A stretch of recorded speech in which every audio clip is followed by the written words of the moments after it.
जय हिंद बच्चों, दिस इज श्रीमती मनीषा श्रीवास्तव, उच्च माध्यमिक शिक्षक from government higher secondary school Guraiya, district Chhindwara, Madhya प्रदेश.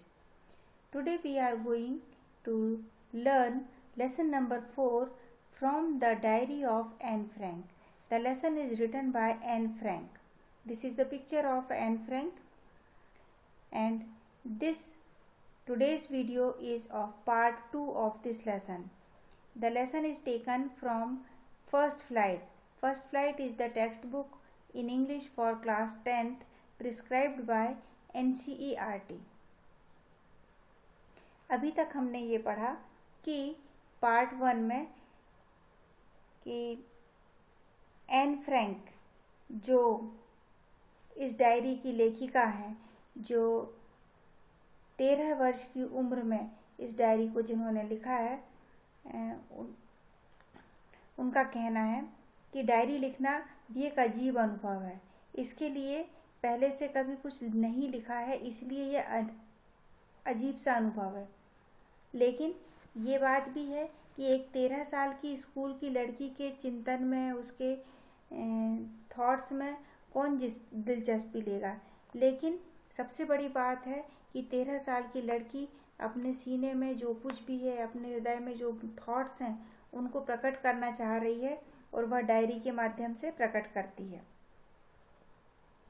सबसे बड़ी बात ये कि राइटर एन फ्रैंक ये जानती हैं कि कागज़ लोगों से ज़्यादा धैर्यवान होता है. वो इसलिए कि कागज़ आपको रोक टोक नहीं करता है. आप अपनी पूरी बात तरीके से बोल सकते हैं, कह सकते हैं और डायरी में लिख सकते हैं. सबसे बड़ी बात है यह है डायरी लिखने के पीछे कारण कि लेखिका का, एन फ्रैंक का कोई रियल फ्रेंड नहीं है. कहने को तो उनके साथ बहुत लोग हैं.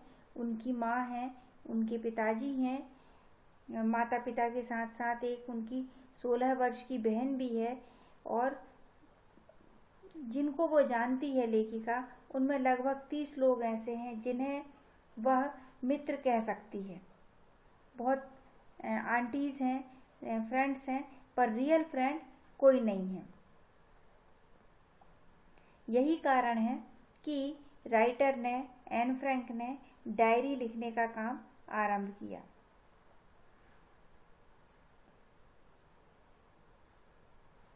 लेखिका ने अपनी ही डायरी को अपना सबसे बेस्ट फ्रेंड बना लिया और उसने अपनी इस बेस्ट फ्रेंड को नाम दिया किटी.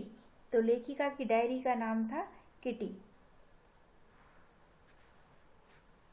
अब डायरेक्ट यदि लेखिका किटी में अपनी सारी भावनाओं को उड़ेल देती है तो वो समझ में नहीं आता है कि वह क्या कहना चाह रही है. उसके लिए ज़रूरी है कि उसका फैमिली बैकग्राउंड या उसके बचपन के बारे में जाना जाए. तो ये चीज़ हमने पिछले लेसन में पढ़ लिया था कि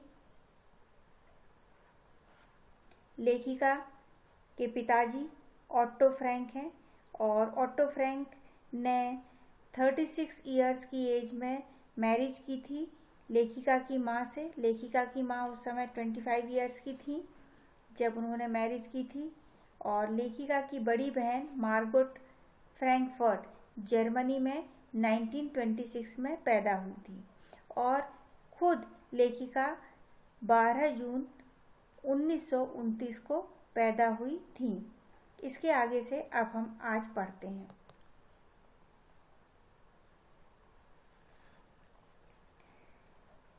चूँकि ये पूरा का पूरा लेसन डायरी के फॉर्म में है, तो यहाँ पर फर्स्ट पर्सन में, डायरी हमेशा फर्स्ट पर्सन में लिखी जाती है. तो यहाँ पे देखें, जहाँ कहीं पे भी आई लिखा जा रहा है, यानी लेखिका स्वयं के लिए लिख रही है. I lived in Frankfurt until I was 4. मैं 4 वर्ष के होने तक फ्रैंकफर्ट में रही. फ्रैंकफर्ट स्थान का नाम है. माई फादर एमिग्रेटेड टू हॉलैंड इन 1933. और मेरे पिताजी यानी लेखिका के पिताजी एमिग्रेट हुए, यानी देश छोड़कर बाहर चले गए. कहाँ पर? हॉलैंड में, 1933 में. My mother Edith Hollander Frank went with him to Holland in September. लेखिका की माँ जिनका नाम है एडिथ हॉलैंडर फ्रैंक। वो हॉलैंड गई सितंबर में 1933 में ही। While Margot and I were sent to Aachen to stay with our grandmother. और जिस दौरान माता पिता हॉलैंड जा चुके थे तो लेखिका को और उनकी बड़ी बहन मार्गोट को उनकी दादी माँ के पास, आचन स्थान का नाम है, यहाँ भेज दिया गया रहने के लिए। Margot went to Holland in December and I followed in February. Margot जो एन फ्रैंक की बड़ी सिस्टर हैं, उन्हें दिसंबर में हॉलैंड भेज दिया गया और उनके बाद पीछे से मुझे फरवरी में यानी 1934 फरवरी में एन फ्रैंक को भी हॉलैंड भेजा गया। When I was plunked down on the table as a birthday present for Margaret। और जब मैं फरवरी में वहाँ पहुँची तो मुझे मार्गरेट के बर्थडे प्रेजेंट के रूप में उनकी टेबल पे रख दिया गया। यहाँ पे प्लंक्ड डाउन की मीनिंग है, ये एक इनफॉर्मल वर्ड है, अनौपचारिक रूप से यूज किया जाता है। Put down in a casual way, मतलब साधारण तरीके से टेबल पे रख देना। I started right away at the Montessori nursery school. मैंने अपनी पढ़ाई मॉन्टेसरी नर्सरी स्कूल से प्रारंभ की। I stayed there until I was 6। जब मैं 6 वर्ष की हो गई तब तक हम हॉलैंड में रहे। Eight which time I started in the first form. और उसी समय मैंने अपनी कक्षा पहली आरंभ करी। फर्स्ट फॉर्म यानी यहाँ पर कक्षा पहली। In the 6th form my teacher was Mrs Kuperus the head mistress. और जब मैं 6th फॉर्म में यानी 6वीं कक्षा में पहुँच गई उस समय मेरी टीचर थी Mrs Kuperus the head mistress, जो स्कूल की प्रधान पाठिका थी। तो यहाँ क्वेश्चन बनता है, what is the name of head mistress of Anne Frank. तो आंसर हो जाएगा मिसेस क्यूपरस।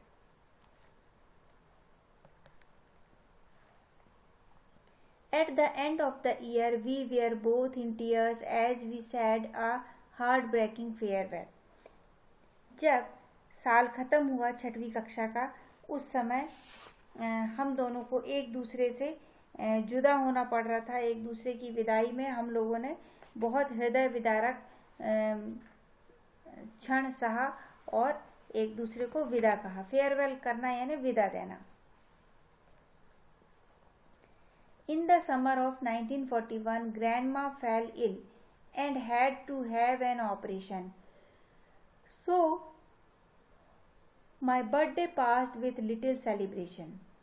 गर्मियों की बात है 1941 में, मेरी दादी माँ बीमार पड़ गई। And had to have an operation, और उनका एक ऑपरेशन यानी शल्य क्रिया करवानी पड़ी। So, my birthday passed with little celebration। और क्योंकि दादी माँ बीमार थी तो मेरा बर्थडे बहुत कम छोटे समारोह के साथ ही गुजर गया। ग्रैंडमा डाइड इन जनवरी 1942। जनवरी 1942 में दादी माँ की मृत्यु हो गई। No one knows how often I think of her and still love her. अब ये कोई नहीं समझ पाता है कि मैं उन्हें कितना ज़्यादा उनके बारे में सोचती हूँ और आज भी स्टिल यानी अभी भी उनसे बहुत प्यार करती हूँ। This birthday celebration in 1942 was intended to make up for the other. अब 1942 का जो बर्थडे मनाया गया वो 1941 के बर्थडे का मेकअप यानी क्षतिपूर्ति थी। And grandma's candle was lit along with the rest. और जब 1942 का बर्थडे मनाया गया तो उस समय दादी माँ की ओर से भी कैंडल जलाई गई। हालांकि दादी माँ नहीं थी लेकिन उनके आशीर्वाद स्वरूप कैंडल जलाई गई अन्य कैंडल्स के साथ। The 4 of us are still doing well, and that brings me to the present date of 20 June 1942। हम चारों अच्छे से रह रहे थे। स्टिल डूइंग वेल यानी अभी भी हम लोग बहुत अच्छे से रह रहे थे, ठीक ठाक थे। And that brings me to the present date of 20 June 1942। और आज की जो तारीख है 20 जून 1942 तक हमारा जीवन इसी तरह सामान्य चल रहा था।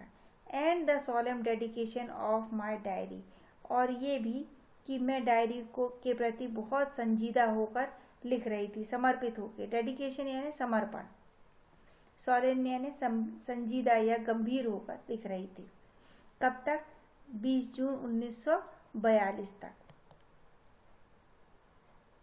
अब देखें 20 जून 1942 की डायरी है।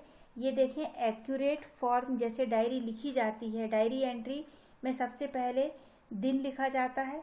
तो देखें एन फ्रैंक की डायरी में सबसे पहले दिन लिखा है सैटरडे, फिर डेट लिखी जाती है 20 जून 1942।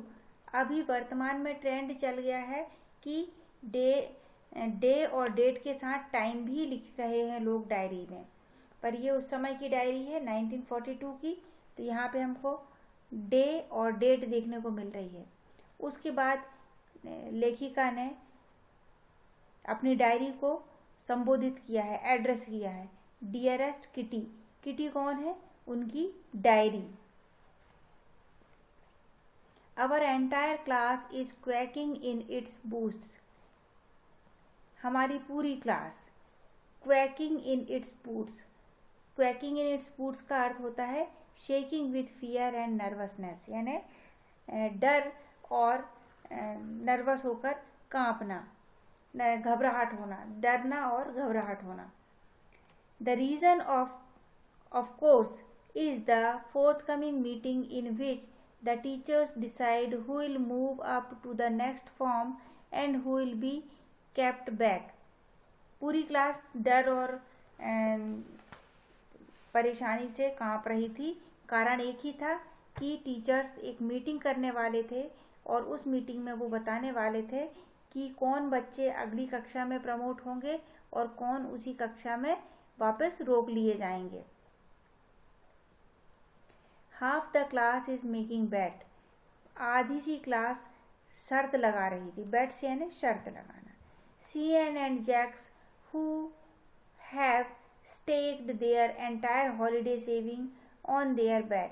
सीएन और जैक्स जो ऑथर के साथ पढ़ने वाले स्टूडेंट्स हैं, सीएन और जैक्स, इन्होंने अपनी हॉलीडेज की यानी छुट्टियों की पूरी जो सेविंग है, बचत करके रखी थी, उस बचत को शर्त लगा दिया। बेट यानी शर्त, सेविंग यानी बचत, एंटायर यानी संपूर्ण।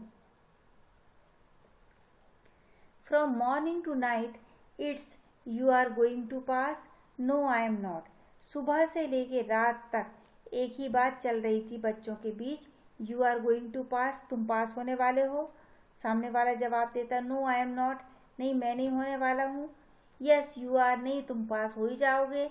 नो आई एम नॉट, नहीं मैं नहीं हो पाऊंगा। इस तरीके की वार्तालाप पूरी क्लास में चल रही थी। On earth, even G.S. pleading glances and my angry outburst can't calm them down।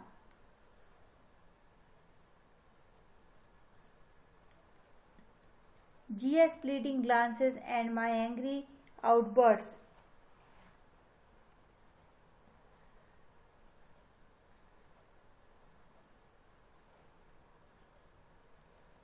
can't calm them down।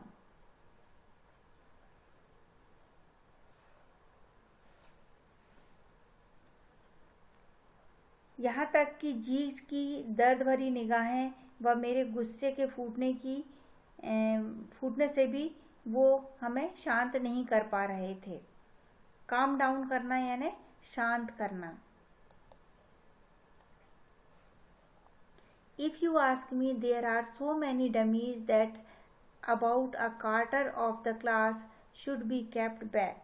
अगर आप मुझसे पूछें तो मैं बताऊंगी कि बहुत सारे डमीज़ हैं यानी कमज़ोर छात्र हैं जिन्हें that about a quarter of the class मतलब एक चौथाई, क्वार्टर यानी चौथाई। तो पूरी क्लास यदि 100 की है तो लगभग 25 विद्यार्थी ऐसे हैं शुड बी केप्ट बैक, उनको उसी क्लास में रोका जाना चाहिए।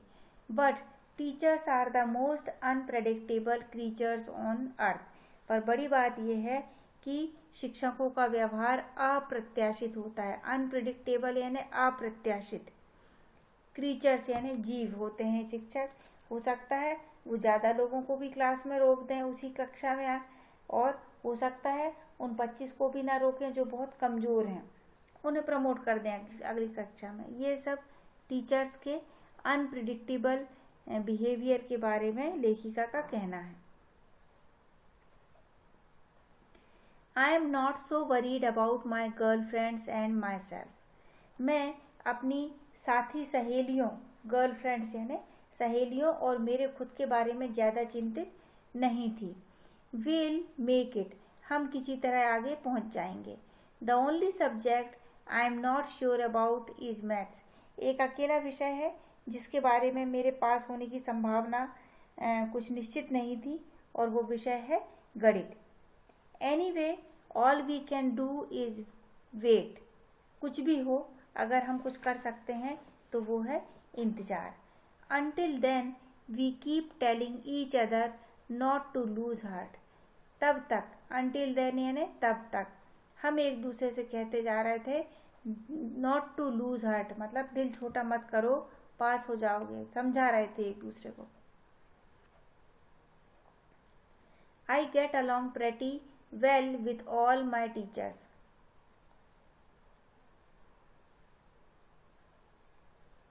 मैं अपने सभी शिक्षकों के साथ अच्छी तरह से मिलजुल कर निभा रही थी। There are 9 of them, total teachers कितने हैं? 9 हैं। 7 men and 2 women, 7 पुरुष हैं और 2 महिलाएं हैं। Mister Keesing the old foggy who teachers maths, mister Keesing जो एक बुजुर्ग, फॉगी हैं मतलब एक बुजुर्ग, ओल्ड फैशन पुरानी फैशन के अनुसार चलने वाले व्यक्ति हैं, जो कि हमको क्या पढ़ाते हैं? मैथ्स पढ़ाते हैं।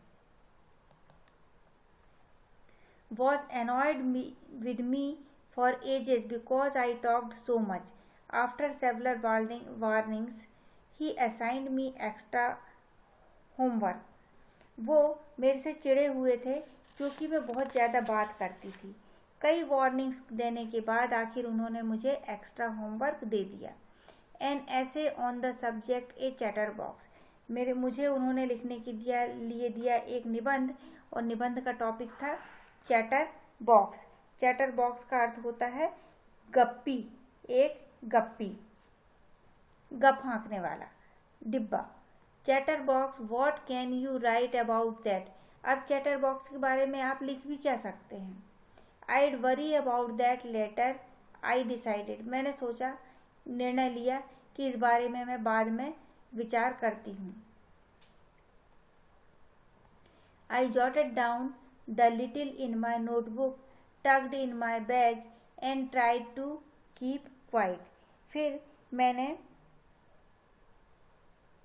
उस विषय पर लिखना शुरू किया, तो मैंने वो टॉपिक को अपनी नोटबुक में लिख लिया और तुरंत अपने बैग के अंदर रख ली, और बहुत कोशिश की। Tucked it in my bag, bag के अंदर मैंने रख लिया। And tried to keep quiet, और बहुत कोशिश की कि मैं चुप रहूं। That evening after I'd finished the rest of my homework, the note about the essay caught me my eyes, उस शाम जब मैं अपना पूरा होमवर्क कर चुकी थी तो मेरा ध्यान अपनी उस नोटबुक पे गया जहाँ पर ये एक्स्ट्रा होमवर्क लिखने की बात कही गई है। I began thinking about the subject while chewing the tip of my fountain pen, अब मैं उस विषय के बारे में जिसके बारे में मुझे लिखना था मैं सोचने लगी, और सोच रही थी तो सोचते सोचते अपने फाउंटेन पेन की जो कैप रहती है, सबसे ऊपरी हिस्सा रहता है, टिप रहता है, उसको मैं अपने दांतों से चबा भी रही थी टेंशन के कारण। Anyone could ramble on the leave big space between the words, कोई भी व्यक्ति मुझे रैम्बल यानी वहाँ से डिगा नहीं पा रहा था और मेरा पूरा ध्यान उस बड़े स्पेस पे जहाँ पर मुझे लिखना था उसकी ओर केंद्रित था।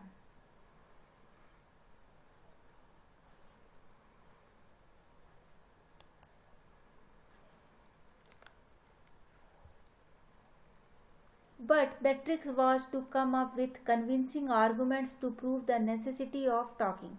पर जो ज़रूरी ट्रिक थी, जो बताना था, वो ये अपने तर्कों के द्वारा कि विद्यार्थियों को बात करना बहुत ज़रूरी है। I thought and suddenly I had an idea. मैंने बहुत सोचा, फिर अचानक मेरे मन में एक विचार आया। I wrote the 3 pages Mr. Keysing had assigned me and was satisfied. फिर मैंने लिखा, 3 पेज लिखा और उन 3 पेज मिस्टर कीजिंग जो थे वो बहुत सेटिस्फाइड हुए मेरे उन पेजेस को देखकर। I argued that talking is a student's trait and that I would do my best to keep it under control.